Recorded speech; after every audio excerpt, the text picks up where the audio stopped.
uma música que une festa e protesto, Bad Bunny conseguiu atrair os olhos do mundo para Porto Rico, considerada a colônia mais antiga do planeta. A ilha no Caribe, com cerca de 3 milhões e 200 mil habitantes, tem uma história peculiar. Em 1898, deixou de ser colônia espanhola e passou para as mãos dos Estados Unidos. Hoje, Porto Rico é um território dos Estados Unidos, ou seja, não é nem um país independente, nem mais um estado como Califórnia ou Texas. Isso gera diversas limitações em termos de autonomia e de direitos. Por exemplo, todo porto-riquenho tem cidadania estadunidense, mas não pode votar nas eleições presidenciais americanas. O BDF Entrevista de hoje aborda a história da ilha caribenha, como o colonialismo dos Estados Unidos moldou sua economia, a trajetória dos movimentos por independência e a repressão brutal que sofreram, e como políticas de incentivo fiscal implementadas desde 2012 transformaram Porto Rico no paraíso dos milionários americanos. Olá, eu sou Raquel Setz e começa agora mais um BDF Entrevista. Por aqui a gente sempre traz um tema atual com a visão popular que é a cara do Brasil de fato. E hoje a gente fala sobre Porto Rico, afinal é um país, não é? Quais as lutas por soberania e autonomia que acontecem por lá? Para isso eu recebo o André Araújo, que é professor de Relações Internacionais da Escola de Sociologia e Política de São Paulo, a FESP-SP, parceira nossa aqui no BDF. Olá, Raquel, é Obrigada. um prazer estar aqui com vocês. Vamos lá, então, antes da gente fazer um apanhadão histórico, eu queria aprofundar um pouco mais o status atual de Porto Rico, né? Ele é um território dos Estados Unidos, faz parte da chamada Commonwealth estadunidense. O que isso significa na prática em termos de direitos e de autonomia? Bom, os Estados Unidos historicamente foi se expandindo a partir do que eram originalmente as 13 colônias britânicas na costa atlântica, mas esse processo de expansão territorial, que envolveu uso de violência contra populações originárias, guerras contra outros estados vizinhos, e foi um processo que ele foi pouco a pouco ampliando o número de estados no chamado território continental dos Estados Unidos, que hoje vão formar 48 estados dentro da América do Norte, mais 2 estados fora ali do eixo, que vão ser Alasca e Havaí. Para além desses 50 estados e o Distrito de Colômbia, onde está localizada a capital Washington, há outros territórios que são chamados de não incorporados aos Estados Unidos. Entre esses territórios está Porto Rico. Não é o único caso que tem nessa condição, mas é o que ganha mais preponderância pela proximidade territorial com o restante dos Estados Unidos, pelo tamanho e pela influência cultural que foi tendo ao longo dos últimos anos. Ser um estado associado ou um território não incorporado significa que faz parte dos Estados Unidos, mas não é um território plenamente autônomo, nem com todos os seus direitos políticos reconhecidos. Ou seja, não é um estado como os outros 50 estados existentes. Isso não é apenas uma questão de nomenclatura, vai afetar os direitos políticos que os cidadãos têm, então, apesar de eles serem reconhecidos como cidadãos estadunidenses, eles não podem interferir na política nacional, eles não podem votar e escolher representantes no âmbito nacional. Ou seja, os cidadãos de Porto Rico ou de Guam, Samoa, eles não têm a possibilidade de nomear, votar para Senado ou para a Câmara de Deputados dos Estados Unidos, e tampouco votam para presidente. Os votos são limitados ao governo regional. Com isso, a autonomia que esses territórios vão ter vai ser muito mais limitada. Eles não conseguem demandar os mesmos recursos, negociar questões políticas junto à esfera federal, como os demais estados. Tampouco chegam a ser um país independente, mas também não chegam a ser parte plena dos Estados Unidos. É um status de semi-autonomia, que muitas vezes a gente vai considerar comparável com colônias. O termo colônia Uhum. ele foi deixando de ser utilizado ao longo da história, e no caso específico de Porto Rico, não entra no debate que existe na ONU sobre o Comitê de Descolonização, então ainda há alguns territórios no mundo que operam dentro desse comitê, suas lutas são pauta dentro das Nações Unidas, mas Porto Rico, em particular, não está dentro do que a ONU classifica como colônia. Uhum. E falando um pouquinho da história, né, de Porto Rico, foi durante 4 séculos uma colônia espanhola, e aí ali bem no finzinho do século XIX passa a ser uma colônia dos Estados Unidos. E essa troca foi feita num acordo, né, entre os dois países. Conta um pouquinho pra gente. Exato, Porto Rico vai estar nos territórios mais antigos ocupados pela Espanha aqui no continente americano, então ainda no final do século XV começa a ocupação espanhola sobre os territórios americanos. A Espanha vai dominar boa parte do continente, tanto as ilhas do Caribe, mas também diversos territórios no continente, na América Central, América do Norte e também na América do Sul. E Porto Rico vai sendo uma dessas colônias até o século XIX. O século XIX, em particular, é o momento em que a Espanha vai perder boa parte das suas colônias, então o fim daquele império espanhol colonial. Isso vai começar na Argentina, em 1810, vai seguindo para o Paraguai e uma série de outras revoluções pela independência vão se espalhando pelo continente e a Espanha perde o poderio que antes tinha em cima da região. Um dos últimos focos de atuação do colonialismo espanhol vai estar precisamente no Caribe, mais especificamente em Cuba e Porto Rico. Conforme Uhum. vai tendo lutas de independência nos 2 territórios, tanto em Porto Rico quanto em Cuba, vai ter uma isso vai se conciliar com interesses dos Estados Unidos de ter uma presença territorial em cima do Caribe. Então a gente está falando de uns Estados Unidos que já tinham expandido o seu território na América do Norte e passam a ter a visão dentro do que foi conhecida como doutrina Monroe. Então, de que os Estados Unidos iam assumir esse papel de guardião da América, a América para os americanos, diante de ofensivas coloniais europeias. E isso servia como uma base ideológica para esse expansionismo que os Estados Unidos vão ter desde o século XIX, depois século XX e mesmo atualmente no século XXI.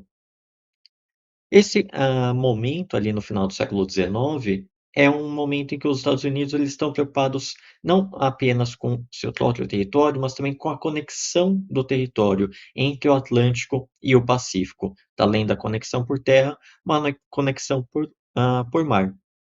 Nesse contexto é que surge as discussões sobre um canal que conectasse os 2 oceanos, onde vai surgir Canal do Panamá, e para isso era conveniente ter uma maior presença no Caribe para assegurar a defesa do canal. É um processo que demora vários anos, a gente não está se limitando uma conjuntura específica, mas vai, assim, inserindo uma lógica de maior presença dos Estados Unidos nessa região.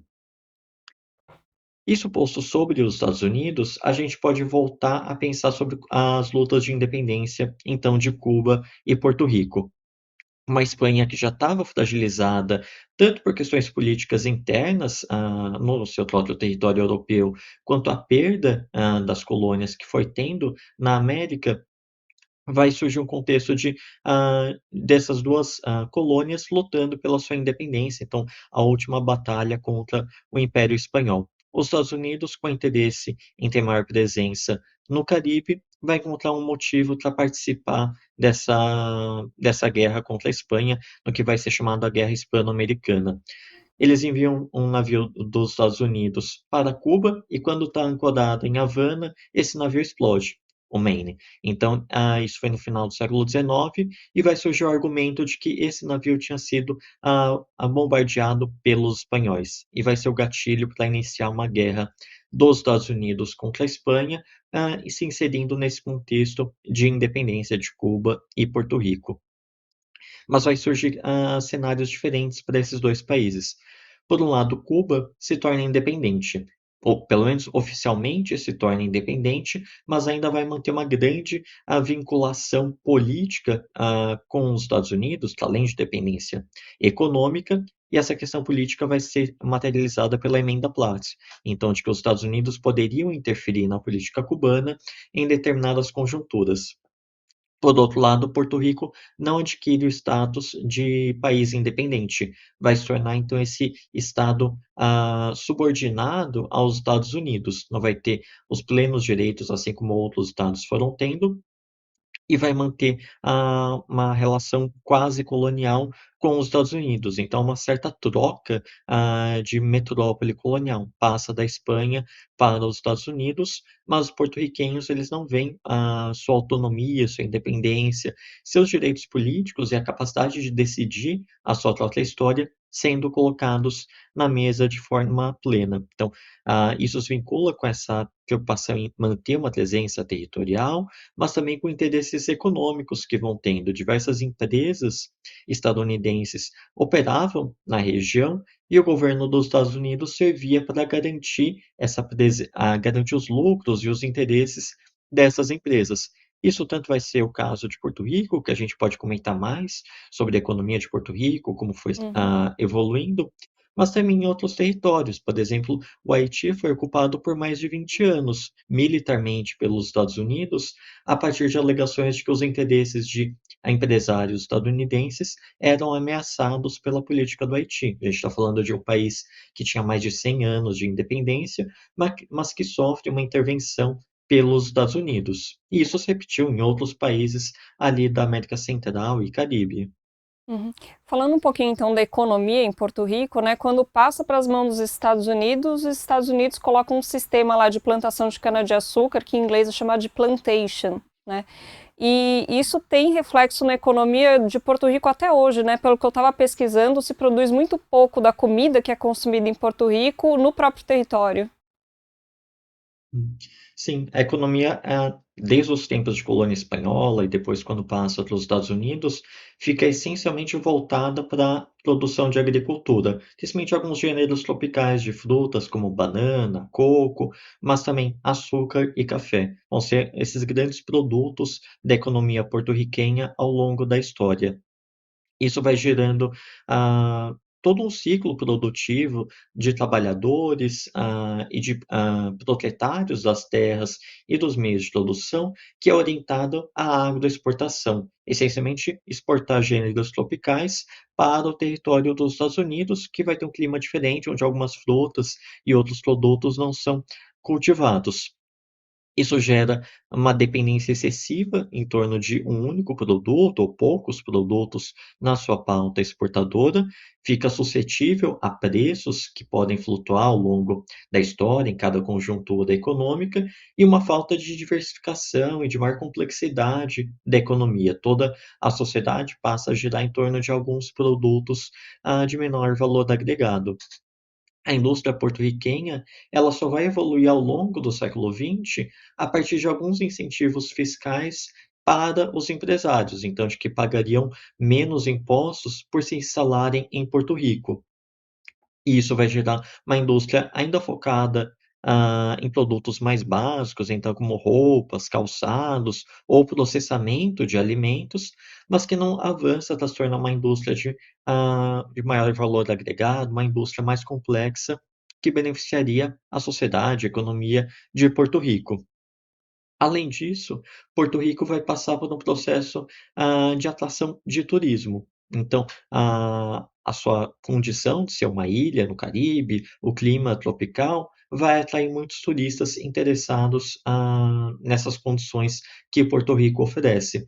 E também é por um lado, é uma oportunidade de utilizar o território para um desenvolvimento econômico, ao mesmo tempo em que gera limitações, enquanto que isso produz de ganhos para os próprios cidadãos de Porto Rico, ou vai gerando dificuldade deles acessarem as zonas de praia, as zonas de cidades históricas. Então, os próprios cidadãos vão, conforme os preços aumentam, vão estar mais voltados para o turismo, os cidadãos locais não vão ter o mesmo acesso à própria região em que eles vivem. Uhum. Além André, disso, o turismo pode ter. Hum, Desculpa. Desculpa te interromper, mais para frente a gente vai falar sobre essa nova cara do colonialismo, né, dessa gentrificação, mas eu queria puxar um Hum, pouquinho para a gente voltar para a história mais antiga de Porto Rico. Então, Porto Rico, né, passa das mãos da Espanha para os Estados Unidos e vai ter uma reação, né? A gente vai ter um movimento independentista em Porto Rico que se fortalece ali a partir dos anos 1930, tendo como líder o Pedro Albizu Campos. Inclusive, o Pedro Albizu Campos tem uma pequena imagem dele que aparece em alguns segundos do clipe do El Apagón do Bad Bunny, né? Então o Bad Bunny mais uma vez aí trazendo questões muito centrais de Porto Rico para a arte dele. Então eu queria que você falasse um pouquinho sobre esse movimento e sobre a repressão que esse movimento sofreu na ilha. hum. O processo de evolução das lutas pela independência de Porto Rico são praticamente contínuas. Então, a partir do momento que troca a metrópole da Espanha para os Estados Unidos, continua tendo um esforço pela luta de independência, até mesmo inspiradas pelo processo que Cuba teve, que, apesar das limitações que vai ter junto aos Estados Unidos, se torna um país independente. Não é por acaso que as bandeiras de Porto Rico e de Cuba são praticamente iguais. As duas surgem desse mesmo processo ali no final do século XIX. Mas um processo mais sólido e mais robusto de lutar pela independência pela independência de Porto Rico, vai surgir nos anos 1930, liderados pelo Partido Nacionalista, como você comentou. Esse processo de luta vai sofrer grandes repressões pelos Estados Unidos, e isso tanto se insere no contexto de Porto Rico, da sua luta por uma independência, mas também no contexto mais amplo. A gente está falando da década de 1930, no período ali entre a Primeira e a Segunda Guerra Mundial. Os Estados Unidos têm grandes preocupações junto ao sistema internacional, ameaças e conflitos militares que vão se envolver fora do continente americano, junto à Europa e à Ásia, e com isso reprime qualquer movimento de secessão ou de separatismo, contestação que possa existir dentro dos Estados Unidos. Então, a luta que vai ter contra o Partido Nacionalista em Porto Rico vai ser muito mais intensa, também motivado por essa preocupação dos Estados Unidos de não ter conflitos internos em um momento no qual já havia conflitos externos. E a preocupação, então, ela vai se estender para além da década de 1930, e tentando evitar cenários de ruptura devido à condição de Porto Rico ser muito próximo aos Estados Unidos, evitar que surgisse uma nova Cuba, por exemplo, no contexto de Guerra Fria, perder uma posição, um território estratégico no Caribe, quando havia outras potências muito próximas, interessadas em ter essa proximidade territorial junto aos Estados Unidos. Eu Uhum. menciono isso porque essa vai ser uma das explicações de por que que outros territórios fora do território contíguo dos Estados Unidos se tornaram estados, Alasca e Havaí. Se a gente olha no mapa, eles estão até mais longe do que Porto Rico em relação à Flórida. Alasca, apesar de estar na América do Norte, vai ter essa divisão junto do Canadá, e o Havaí está a milhares de quilômetros.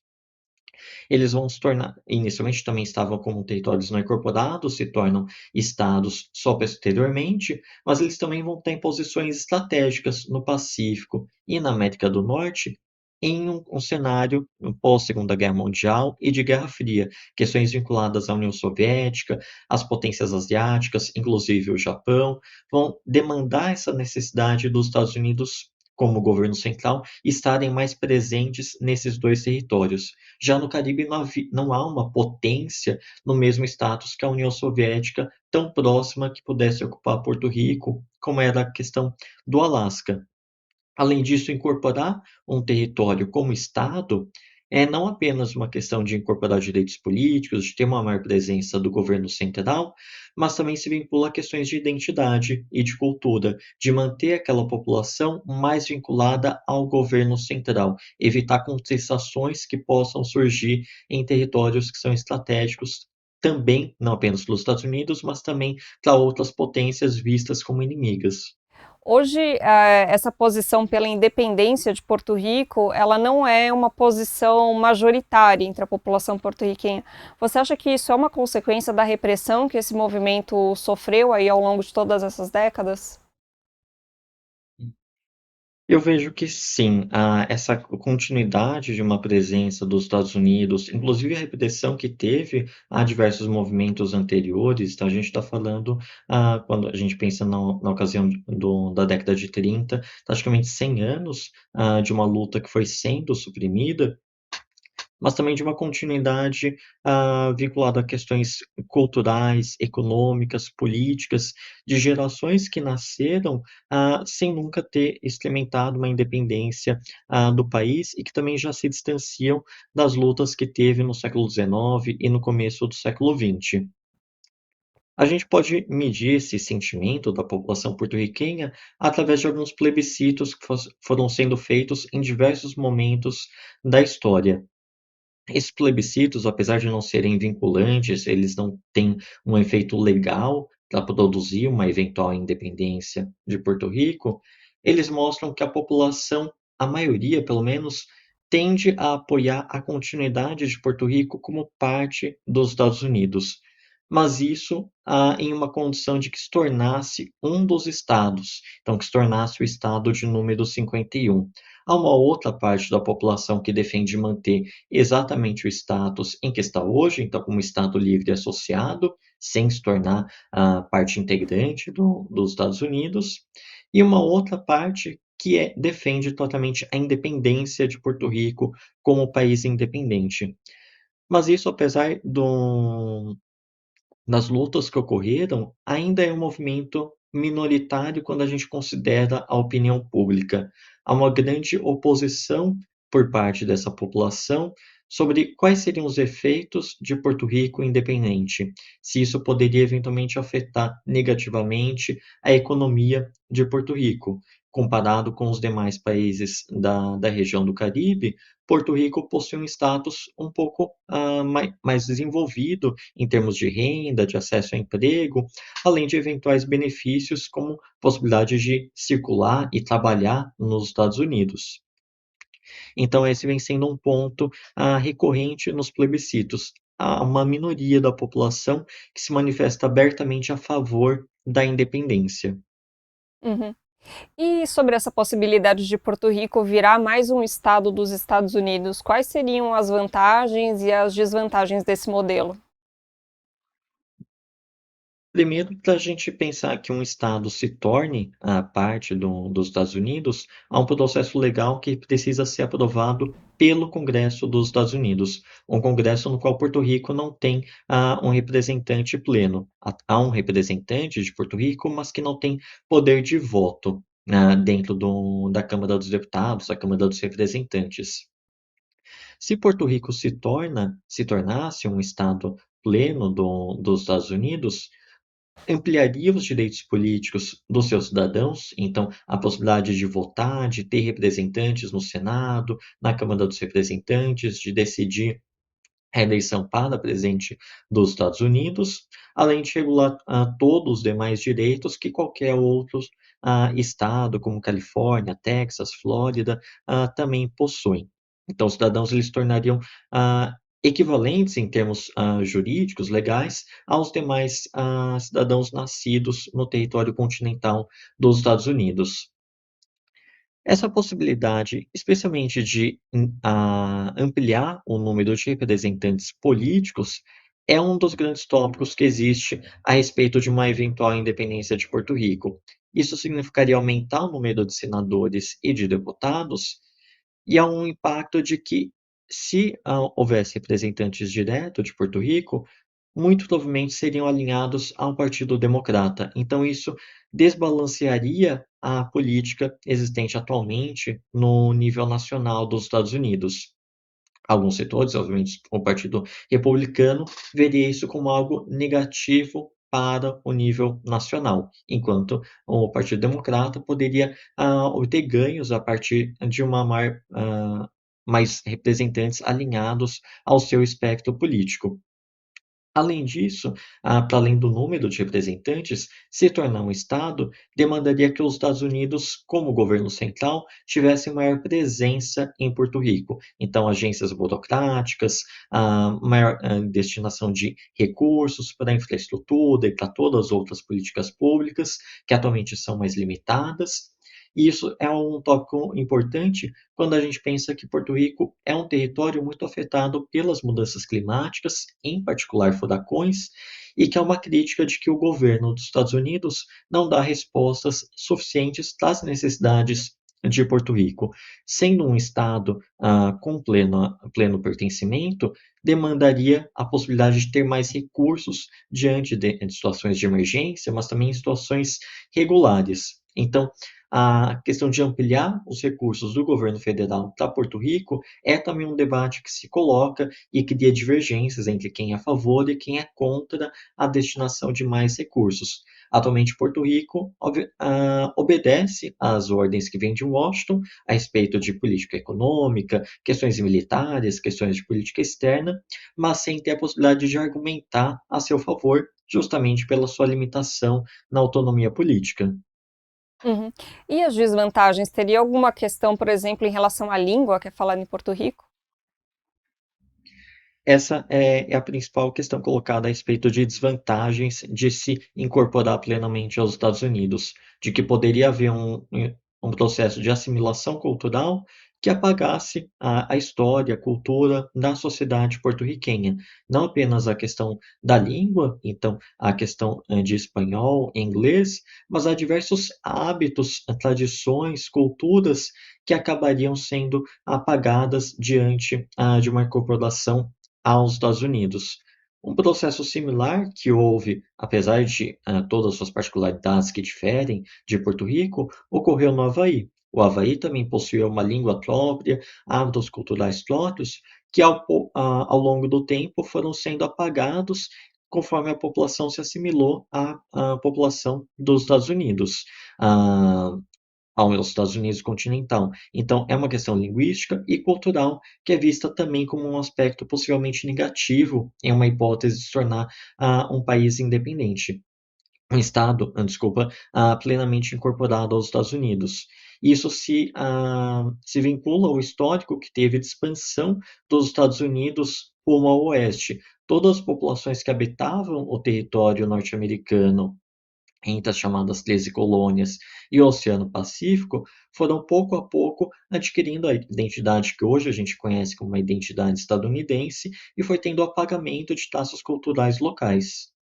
Uhum. Inclusive o Bad Bunny tem uma música, né, que ele fala não deixe que aconteça com Porto Rico o que aconteceu com o Havaí, que é justamente esse apagamento cultural e essa colonialismo mesmo, né, o que acontece lá. Sim. Sim. Vamos falar então sobre essa nova forma do colonialismo que vem acontecendo em Porto Rico, que é a gentrificação.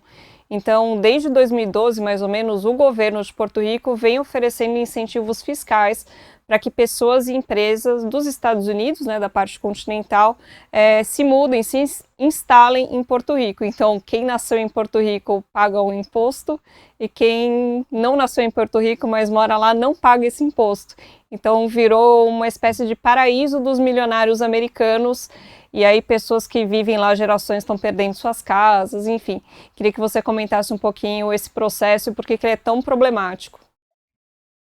Hum. Essa questão vinculada a tarifas diferentes volta a um problema central sobre quais são as leis que se aplicam a Porto Rico e a dificuldade de Porto Rico definir a própria legislação, já que é produzida essencialmente em Washington. O governo que existe regional, ele não possui totalmente a capacidade de definir todas as políticas locais. Mas diante de uma crise econômica que foi se arrastando ao longo de décadas, vai ter um impulso ao turismo e à captação da presença dos ricos no território de Porto Rico, vinculados tanto à moradia, à aposentadoria e também ao turismo.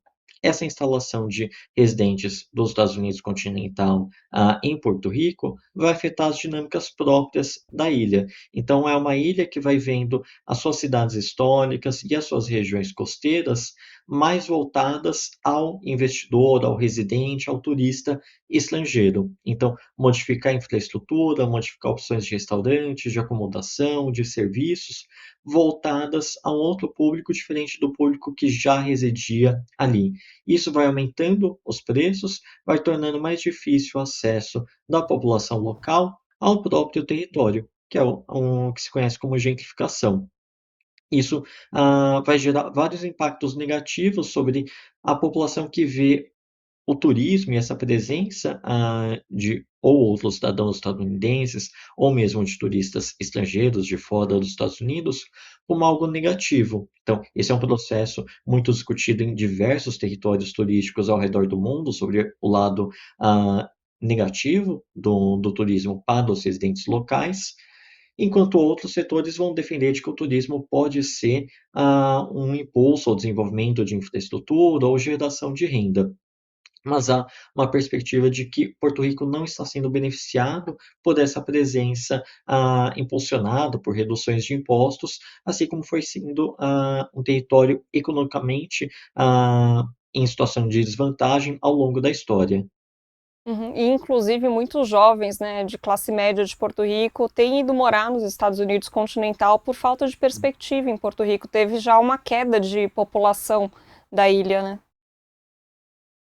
Sim, a maior parte da população que pode se considerar como de origem porto-riquenha não mora na ilha de Porto Rico, mas mora nos Estados Unidos, em outros estados, do país.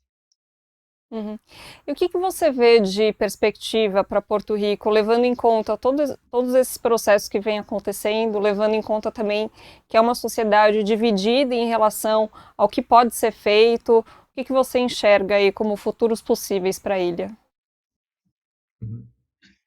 No curto prazo, eu vejo dificuldade em mudar o status que Porto Rico tem, seja uma independência ou a incorporação como Estado dos Estados Unidos, pelas dificuldades políticas que teria nos dois casos, independente de qual seja a vontade da população e das lideranças políticas com poder de decisão. Acho que essa divergência que existe na sociedade a respeito dos impactos de direitos civis, de possibilidades de garantias econômicas em um cenário bastante incerto que existe na economia mundial e também pelos aspectos culturais, linguísticos, vão criando diversos pontos positivos, negativos em qualquer uma das opções, ao mesmo tempo em que o governo dos Estados Unidos, particularmente no segundo mandato Trump, parece pouco provável de abrir a possibilidade ou de uma independência de Porto Rico ou incorporação de Porto Rico de forma plena.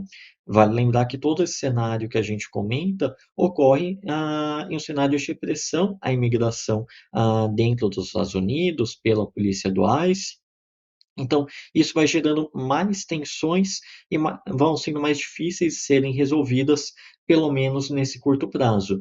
E é justamente esse cenário, apesar dos desafios existentes no âmbito doméstico e no âmbito internacional, que é o que levam à condição de Porto Rico, ao status de Porto Rico, está em discussão. Então, as questões que o Bad Bunny levanta, inclusive através da sua música, se vincula a essa questão política e essa questão vinculada às comunidades latino-americanas dentro dos Estados Unidos em um cenário de repressão por parte do governo. Então, o que a gente fala sobre Porto Rico não se desconecta do restante da América Latina e da relação que existe com os Estados Unidos. Uhum. E qual que é o impacto do Bad Bunny, né, em tudo isso, levando em conta que ele é hoje, acho que o artista mais famoso, né, mais importante, mais ouvido do mundo.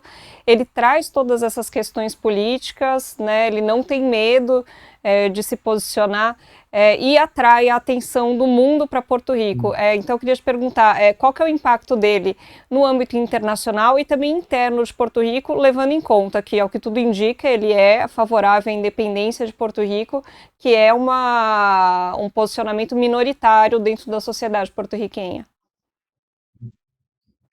através da arte, da música, ele consegue trazer um debate que nem sempre é colocado de forma clara, ou pelo menos não toda a sociedade tem acesso a debater essa questão. Talvez algumas pessoas digam que não preferem a independência, porque também não conhecem qual seria o impacto, qual seria o processo. Colocar isso em pauta e discutir faz parte do processo político. E o Bad Bunny, pela relevância que ele tem dentro da música, pela possibilidade que ele tem de fazer a atuação musical que teve dentro do show no início deste ano, vai levar a colocar todas essas questões em debate público. Isso mostra como que cultura ela não está dissociada de política e de todas as outras questões sociais. Ela faz parte, ela reflete esse processo.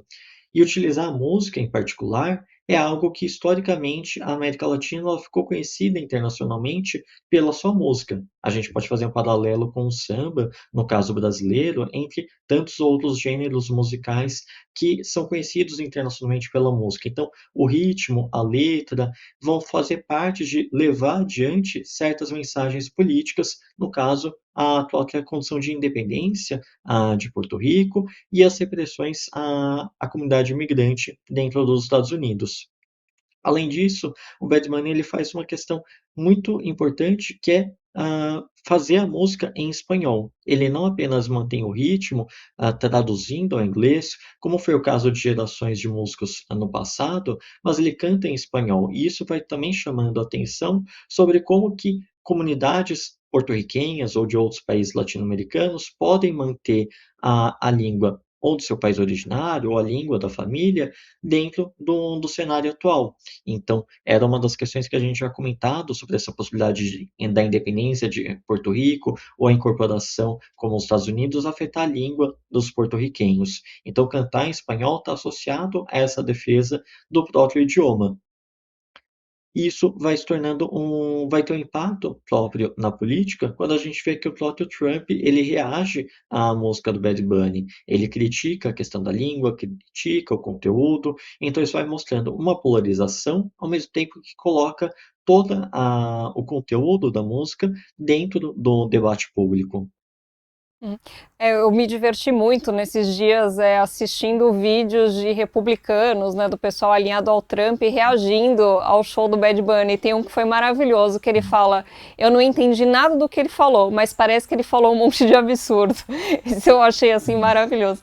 E você acha que, né, essa ascensão do Bad Bunny, esse momento muito importante que ele está vivendo, pode reacender aí os movimentos independentistas dentro da juventude de Porto Rico? É uma possibilidade, sim, de que gerações que talvez estivessem um pouco desconectadas das lutas políticas que teve ao longo do século XX, ou que viam a possibilidade de estar nos Estados Unidos, na parte continental, como uma solução para questões individuais, questões coletivas das suas vidas, passam a ter uma conexão com esse processo de independência ou com as possibilidades políticas que existem de demandar mais direitos para a população de Porto Rico. Então, me parece que levar esse debate, resgatar as bandeiras históricas de Porto Rico, então é uma das questões que o Bad Bunny ele traz outra bandeira com outra tonalidade de azul para resgatar esse processo de independência histórico, é também lembrar da história própria de Porto Rico e de como isso se conecta com escolhas da sociedade, de uma sociedade que raramente teve o direito de escolher os seus rumos políticos. Então, desde o século XV, Porto Rico nunca foi plenamente independente, sempre esteve subordinado a uma outra potência, seja a Espanha, seja os Estados Unidos, sem ter o poder de decidir se seria ou não seria independente. Uhum. André, para a gente fechar, como que você enxerga, né, a maneira com que essas questões, né, de Porto Rico se relacionam a outras questões também coloniais que a gente enfrenta até hoje, por exemplo, a questão palestina? Você acha que tudo isso se relaciona de alguma forma?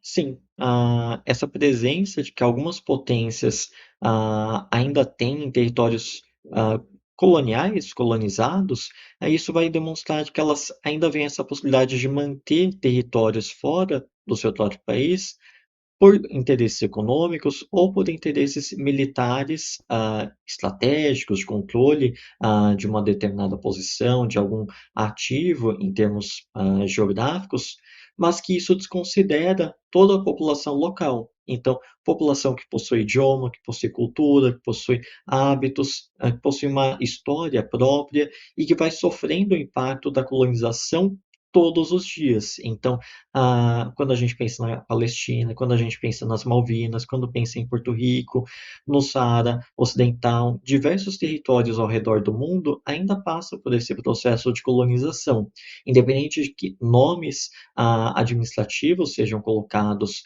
para cada uma das questões, o termo colônia, propriamente dito, talvez não seja utilizado atualmente, mas ainda assim significa essa opressão de um povo por outro, por múltiplos interesses econômicos, militares, políticos que aí estão. Uhum. E apesar de não se falar muito em colônia, né, que parece que é um nome feio, né, então as pessoas não querem se relacionar a isso, mas o Trump, ele vem aí sem muitos pudores, né, então já falou, eu quero comprar a Groenlândia, quero não sei o quê, então é muito importante ter essas vozes anticoloniais nesse momento que a gente está vivendo, né, André? Com certeza. Super obrigada pela sua participação aqui no BDF Entrevista, para a gente entender melhor a história de Porto Rico, a história de outros locais que ainda sofrem com o colonialismo até hoje. Super obrigada. Eu é que agradeço e fico sempre à disposição para o BDF. Obrigada. E assim a gente encerra mais um BDF Entrevista. Muito obrigada pela sua companhia e eu aproveito para lembrar que tem programa novo de segunda a sexta-feira. Ele vai ao ar às 16 horas no YouTube e também na Rádio Brasil de Fato, 98.9 FM, aqui na Grande São Paulo. Na TVT, ele vai ao ar às 19 horas. Até a próxima. Tchau.